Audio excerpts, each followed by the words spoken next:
রাজধানীতে আজ তারেক রহমানের ৬ জনসভা। সঠিক নীতি প্রণয়নে রাজনীতিতে নারীর ব্যাপক অংশগ্রহণের তাগিদ জাইমা রহমানের। একটি দল মজলুম থেকে এখন জালেমের ভূমিকায়। অভিযোগ ডাক্তার শফিকের দেশকে বিপদগ্রস্ত করার পরিকল্পনায় দলটি, বলেছেন নাহিদ। আগামীকাল ঢাকা ওয়াশিংটন বাণিজ্য চুক্তি, পররাষ্ট্র উপদেষ্টা ও সচিবের সাথে মার্কিন রাষ্ট্রদূতের গুরুত্বপূর্ণ বৈঠক।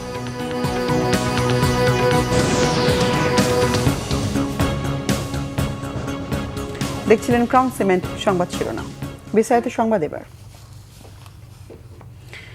ত্রয়োদশ জাতীয় সংসদ নির্বাচনের শেষ মুহূর্তের প্রচারণায় রবিবার ঢাকার ৬টি আসনে ধারাবাহিক নির্বাচনী পথসভায় বক্তব্য রাখবেন বিএনপি চেয়ারম্যান তারেক রহমান। শুরুতেই তারেক রহমান তার নিজ নির্বাচনী এলাকা ঢাকা ১৭ আসনের ইসিবির চত্বরের পথসভায় বক্তব্য রাখবেন। এরপর পর্যায়ক্রমে দুপুর ২:৩০টায় ঢাকা ১৬ আসনের মিরপুর পল্লবীর লালমাঠ, বিকেল ৩টায় ঢাকা ১৫ আসনের মিরপুর ১০ নম্বর সেনপাড়া পর্বতা উচ্চ বিদ্যালয়ের মাঠ, বিকেল ৪টা ২০ ঢাকা ১৪ আসনে ন্যাশনাল বাংলা স্কুলের মাঠ, ৫টা ১০ ঢাকা ১৩ আসনে শ্যামলী ক্লাব মাঠ এবং বিকেল ৬টায় ঢাকা ১১ আসনের সাতারকুল সানভ্যালি মাঠের পথসভায় বক্তব্য রাখবেন।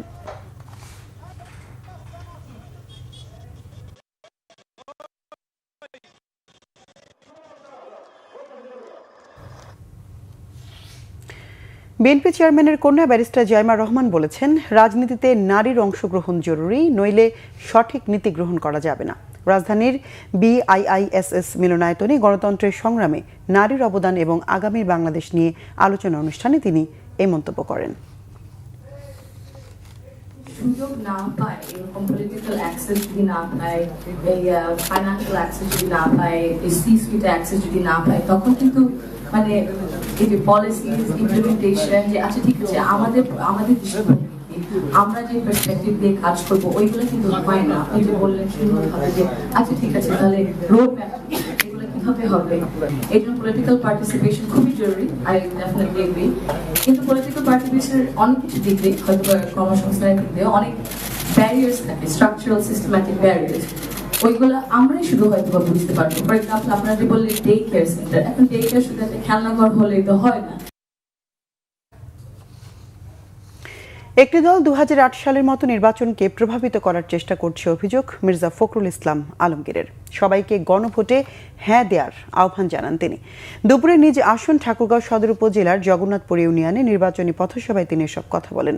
ফখরুল ইসলাম আলমগীর বলেন, হ্যাঁ না ভোটের মাধ্যমে প্রমাণিত হবে কারা দেশের সংস্কার চায় আর কারা চায় না। যদিও এখনও গণভোট সম্পর্কে অনেকেই বোঝে না, তবে সংস্কার চাইলে হ্যাঁ ভোটে সিল দেওয়ার আহ্বান জানান তিনি। নির্বাচিত হলে কৃষকদের কৃষি ঋণের ১০,০০০ টাকা পর্যন্ত সুদসহ মাফ করে দেওয়া হবে বলেও জানান বিএনপির মহাসচিব। হ্যাঁ না দাদা হচ্ছে যে কে কে সংস্কার চায়, কে কে সংস্কার চায় না। যারা সংস্কার চায় তারা বলবে হ্যাঁ, যারা বলবে চায় না তারা বলবে না। আমরা তো সংস্কার চাই, পরিবর্তন চাই না, চাই তো কবজাটা ঠিক হোক, দরজাটা ঠিক হোক, জানলাটা ঠিক হোক, তাই না? আমাদের দেশে এক ব্যক্তি শাসন নষ্ট হোক, আগের গভর্নমেন্টের মতো ফ্যাসিস্ট না হোক, জবাব দিতে থাক, তাই না? এটাকে আমরা বলতেছি আমরা হ্যাঁ। ৫ই আগস্টের পর মজলুম থেকে একটি দল জালেমের ভূমিকায় অবতীর্ণ হয়েছেন বলে মন্তব্য করেছেন জামাতে ইসলামের আমির ডাক্তার শফিকুর রহমান। বাড্ডায় নির্বাচনী জনসভায় অংশ নিয়ে মন্তব্য করেন তিনি। বলেন, ১০ টাকায় চাল দেওয়ার মতো যারা বিভিন্ন কার্ডের স্বপ্ন দেখাচ্ছে তাদেরকে ১২ তারিখ জনগণ লাল কার্ড দেখাবে। দেশকে বিপদগ্রস্ত করতে এগিয়ে যাচ্ছে একটি দল বলে মন্তব্য করেন এনসিপির আহ্বায়ক নাহিদ ইসলাম। বিস্তারিত ওমর ফারুকের রিপোর্টে। জাতীয় নাগরিক পার্টির আহ্বায়ক ও ঢাকা ১১ আসনে জোটের প্রার্থী নাহিদ ইসলামের সমর্থনে নির্বাচনী এই জনসভা। এতে অংশ নেন জামায়াত ইসলামের আমির ডাক্তার শফিকুর রহমান সহ ১১ দলের শীর্ষ নেতারা। ৫৪ বছরে শাসক পরিবর্তন হয়েছে, জনগণের ভাগ্য নয়। স্বাধীনতার আগে বিদেশিরা লুটপাট করেছে, আর পরে এদেশীয় শাসকেরা যা জনগণের সাথে গাদ্দারি বলে মন্তব্য করেন ১১ দলের শীর্ষ নেতারা। বলেন, ২৪-এর পরে মানুষের আকাঙ্ক্ষার সম্মান যারা জানাতে পারে না, গণভোট নিয়ে লুকোচুরি করে, জনগণ ১২ তারিখ ব্যালটের মাধ্যমে তার জবাব দেবে বলেও মন্তব্য করেন তারা। ৫ই আগস্টের আগে যারা প্রধান দুই দল হিসেবে পরিচিত ছিল তাদের এখানের স্থানীয় নেতারাই গত 30 বছর ধরে ভাগ বাটোয়ারা করে এই ভূমি দখল করেছে। তারা রাজনৈতিক কারণে বিরোধিতা দেখিয়েছে, ব্যবসায়িক স্বার্থে সবসময় তারা ঐক্যবদ্ধ ছিল এবং জনগণের বিরুদ্ধে ছিল।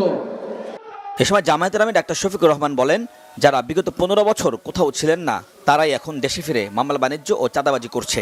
মন্তব্য করেন, একটি দল দুর্নীতিমুক্ত বাংলাদেশ গড়ার কথা বলছে, অন্যদিকে ঋণখেলাপিদের নির্বাচনের সুযোগ করে দিয়েছে। জনগণ দুর্নীতিকে লাল কার্ড দেখাবে, জনগণ চাঁদাবাজদেরকে লাল কার্ড দেখাবে, জনগণ মামলাবাজদেরকে লাল কার্ড দেখাবে, জনগণ দখলদারদেরকে লাল কার্ড দেখাবে, জনগণ আধিপত্যবাদের গুলামদেরকে লাল কার্ড দেখাবে। 10 টাকা শের ধরে চালকে এখনো পেটের ভিতর গরম রয়েছে, ফাঁপা যায়নি। এখন আবার নতুন করে এই কার্ড সেই কার্ড, গাঁটে গাঁটে কার্ড। এই সব কার্ড হলো ভুয়া কার্ড।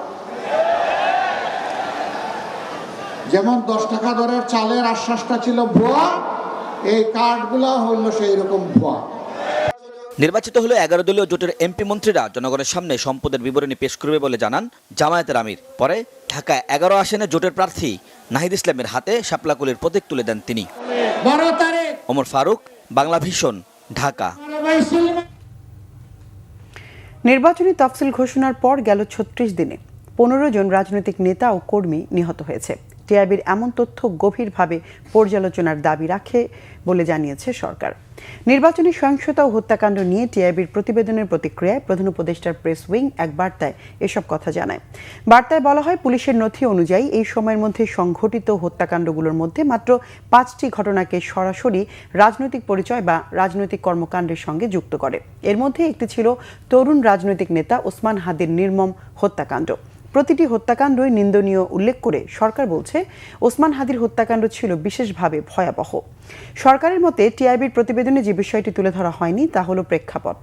বাংলাদেশের নির্বাচনকে ঘিরে রাজনৈতিক সহিংসতা নতুন কিছু নয়। টিআইবির পরিসংখ্যান ও সরকারি তথ্যের পার্থক্য কোনো ধামাচাপা দেওয়ার ফল নয় উল্লেখ করেছে সরকার। কোনো সরকারি সহিংসতার সব প্রচেষ্টা ঠেকানোর শতভাগ নিশ্চয়তা দিতে পারে না, বিশেষ করে যখন প্রভাবশালী কিছু পক্ষ সচেতনভাবে বিশৃঙ্খলা সৃষ্টির আহ্বান জানাচ্ছে। তবে বর্তমান পরিস্থিতি আগের মতো নয় বলে জানিয়েছে অন্তর্বর্তী সরকারের প্রেস উইং। পররাষ্ট্র উপদেষ্টা তৌহিদ হোসেনের সঙ্গে দ্বিপক্ষীয় বিষয়গুলোতে ফলপ্রসূ আলোচনা হয়েছে বলে জানিয়েছেন মার্কিন রাষ্ট্রদূত ব্রেন্ট ক্রিস্টেনসেন। পররাষ্ট্র উপদেষ্টার সঙ্গে বৈঠকের পর ফেসবুক পোস্টে এ কথা বলেন তিনি। মার্কিন রাষ্ট্রদূত বলেন, পররাষ্ট্র উপদেষ্টা তৌহিদ হোসেনের সঙ্গে চমৎকার এবং ইতিবাচক আলোচনা হয়েছে। দুই দেশের সম্পর্ক এগিয়ে নিতে দ্বিপক্ষীয় সকল বিষয়ে আলোচনা হয়েছে বলেও জানান তিনি। দায়িত্ব নেবার পর এই প্রথম পররাষ্ট্র উপদেষ্টা তৌহিদ হোসেনের সঙ্গে সৌজন্য সাক্ষাৎ করলেন মার্কিন রাষ্ট্রদূত ব্রেন্ট ক্রিস্টেনসেন। এর আগে পররাষ্ট্র সচিব আসাদ আলম সিয়ামের সঙ্গে বৈঠক করেন তিনি। প্রায় 2 ঘন্টা পর পররাষ্ট্র মন্ত্রণালয় থেকে বেরিয়ে যাওয়ার সময় মার্কিন রাষ্ট্রদূত আনুষ্ঠানিকভাবে কথা বলেননি, তবে যাওয়ার পথে দ্বিপক্ষীয় বিষয়ে আলোচনার কথাও জানান তিনি। এছাড়া আসন্ন নির্বাচনকালীন নিরাপত্তা, শুল্ক, রোহিঙ্গা সহ নানা ইস্যুতে দুই পক্ষের মধ্যে আলোচনা হয়েছে বলে ধারণা করা হচ্ছে।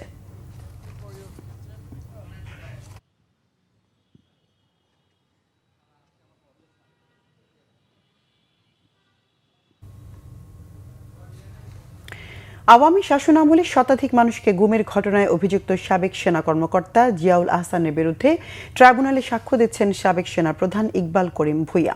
বিচারপতি গোলাম মর্তুজা মজুমদারের নেতৃত্বাধীন 2 বিচারপতি ট্রাইব্যুনাল একে চলছে এই সাক্ষ্য। পরে একই ট্রাইব্যুনালে র্যাবের টাস্কফোর্স ফর ইন্টারগ্রেশন টিএফআই এর গোপন বন্দিশালায় গুম নির্যাতনের অভিযোগে শেখ হাসিনা এবং সাবেক ও বর্তমান 11 সেনা কর্মকর্তা সহ 17 জনের বিরুদ্ধে সাক্ষ্য নেওয়া হবে।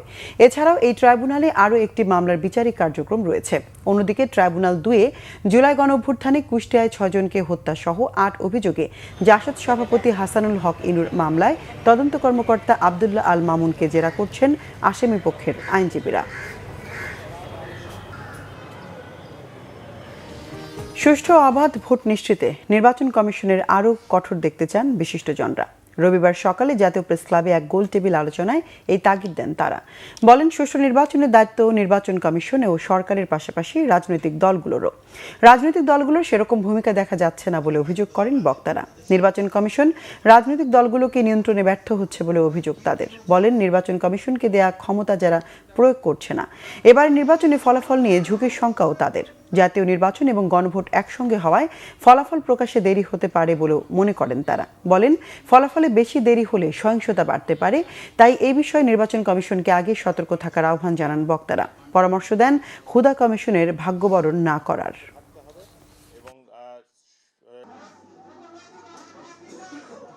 3 দিন পরে কি দেখবো আমরা জানি না, তবে আল্লাহর কাছে আমরা দোয়া করি যেন কোনো সহিংস ঘটনা না ঘটে, কোনো অঘটন না ঘটে। আর আমরা আপনাদের মাধ্যমে সাংবাদিক ভাইরা যারা আছে আমরা অব্যাহতভাবে বলতে থাকবো যে আপনাদের দায়িত্বটা পালন করুন। এর আগে যে হুদা কমিশন বা অন্যান্য কমিশন ছিল তাদের গলায় যে জুতার মালা পড়েছে, আপনাদের গলায় যেন এরকম কোনো জুতার মালা না পড়তে হয়, এবং যদি আপনারা ব্যর্থ হন নিঃসন্দেহে ইতিহাসের পুনরাবৃত্তি ঘটবে। নৌপরিবহন উপদেষ্টার আশ্বাসের বাস্তবায়ন না দেখে ফের অনির্দিষ্টকালের ধর্মঘটে নেমেছেন চট্টগ্রাম বন্দরের শ্রমিক কর্মচারীরা। এতে বন্দরে আবারও অচল অবস্থা শুরু হয়েছে। সকাল 8টা থেকে চট্টগ্রাম বন্দর রক্ষা সংগ্রাম পরিষদের আহ্বানে এই কর্মসূচি দেওয়া হয়। এতে সমর্থন দিয়েছে শ্রমিক কর্মচারী ঐক্য পরিষদ। বন্দর এলাকা জুড়ে কঠোর অবস্থানে রয়েছে আইনশৃঙ্খলা বাহিনী। জাহাজ থেকে পণ্য ওঠানামা সহ সব ধরনের অপারেশনাল কাজ কার্যত বন্ধ আছে। পণ্য বোঝাই ও কন্টেইনারবাহী কোনো পরিবহন বন্দরে প্রবেশ কিংবা বের হতে দেখা যায়নি। দ্বিতীয় দফায় অনির্দিষ্টকালের ধর্মঘটের আহ্বানের পর বন্দর রক্ষা সংগ্রাম পরিষদের নেতাদের আজ সকালে বৈঠক ডাকে বন্দর কর্তৃপক্ষ। তবে আন্দোলনকারী সংগঠনটির পক্ষ থেকে তা প্রত্যাখ্যান করা হয়। ফিলিস্তিনের গাজা পুনর্গঠনের জন্য প্রস্তাবিত পিস অফ বোর্ডে যোগ দেয়া শীর্ষ নেতারা প্রথমবারের মতো একটি বৈঠকে বসতে যাচ্ছেন। আগামী 19 ফেব্রুয়ারি ওয়াশিংটনে অনুষ্ঠিত হবে এই বৈঠক। এদিকে সাংবিধানিক সীমাবদ্ধতার কারণে গাজা শান্তি পরিষদে যোগ দিচ্ছে না ইতালি। মার্কিন সংবাদ মাধ্যম অ্যাক্সিওসের প্রতিবেদনে বলা হয়েছে, প্রেসিডেন্ট ডোনাল্ড ট্রাম্পের উদ্যোগে গঠিত গাজা পিস অফ বোর্ডের সদস্যদের প্রথম বৈঠকের প্রস্তুতি চলছে। এতে যুক্তরাষ্ট্রের এক কর্মকর্তা সহ বোর্ডে থাকা আরও 4 দেশের কূটনীতিকরা আলোচনায় অংশ নেবেন। গাজা পুনর্গঠনের জন্য প্রয়োজনীয় অর্থ সংগ্রহের উদ্দেশ্যে এই বৈঠকের আয়োজন করা হচ্ছে। তবে পরিকল্পনাটি এখনও প্রাথমিক পর্যায়েই রয়েছে। এতে যে কোনো ধরনের পরিবর্তন আসতে পারে। গাজা শান্তি পরিষদ মেম্বারদের বৈঠকের আগে 18 ফেব্রুয়ারি হোয়াইট হাউসে ডোনাল্ড ট্রাম্প ও ইসরায়েলি প্রধানমন্ত্রী বেনিয়ামিন নেতানিয়াহুর মধ্যে একটি বৈঠক হওয়ার কথা রয়েছে। এদিন পিস অফ বোর্ডে যোগ না দেওয়ার ঘোষণা দিয়েছে ইতালি। সাংবিধানিক বাধ্যবাধকতার কারণে এমন সিদ্ধান্ত নেওয়া হয়েছে বলে জানিয়েছেন দেশটির প্রধানমন্ত্রী জর্জিয়া মেলোনি। দর্শক, রাজধানীর ইসিবি চত্বরে তারেক রহমানের নির্বাচনী পথসভায় আছেন আমাদের সহকর্মী শুভ মাহফুজ। সরাসরি কথা বলবো তার সঙ্গে। শুভ, তারেক রহমানের নির্বাচনী পথসভা কি শুরু হয়েছে? পথসভার সবশেষ কি তথ্য আছে আপনার কাছে? আর কিছু রয়েছে। আমরা এর আগে জানতে পেরেছি বেলা 2টার দিকে এখানে আসবে, কিন্তু আমরা বনানী থেকে কালশী ফ্লাইওভার হয়ে ইসিবি চত্বরমুখী যে সড়কটি, এই সড়কে দীর্ঘ যানজট রয়েছে। এই যানজটের কারণে হয়তো চেয়ারম্যানের আসতে দেরি হচ্ছে।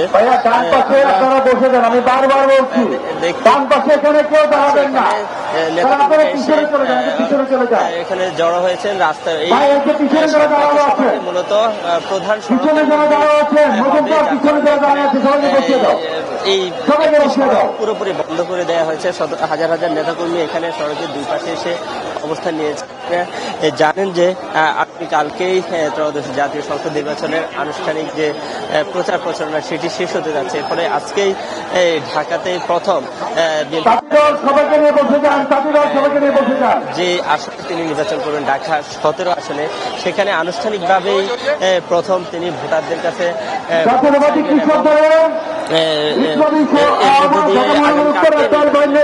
বিশাল মিছিলে রেখে আমরা কৃষক দলের মিছিল থেকে ধন্যবাদ জানাচ্ছি। দল ভাই নেতৃত্বে কৃষক দলের বিশাল মিছিল।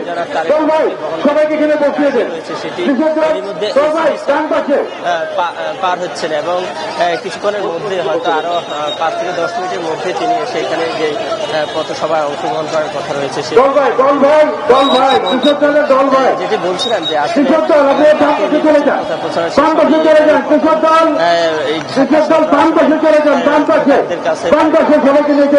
পক্ষে ঘোষণা করা হয়েছে সুশাসন, মানুষের অধিকার নিশ্চিতের জন্য যে জনসভা দিনভর চলবে। প্রয়োজনে পরবর্তী সংবাদে আবারও যোগাযোগ করব। ধন্যবাদ। সংবাদ শেষ করব ক্রাউন সিমেন্ট শিরোনামগুলো আরেকবার জানি।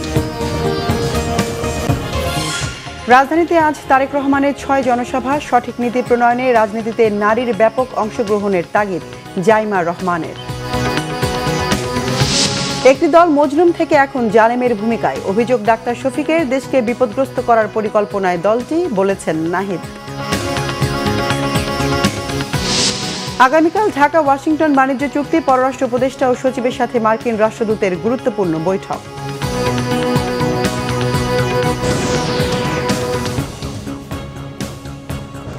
দর্শক, ছিল এখনকার মতো। পরের সংবাদ বিকেল 4টায়। এর আগে 3টায় রয়েছে নিউজ টপ 10। দেখার আমন্ত্রণ রইল। সঙ্গে থাকায় ধন্যবাদ।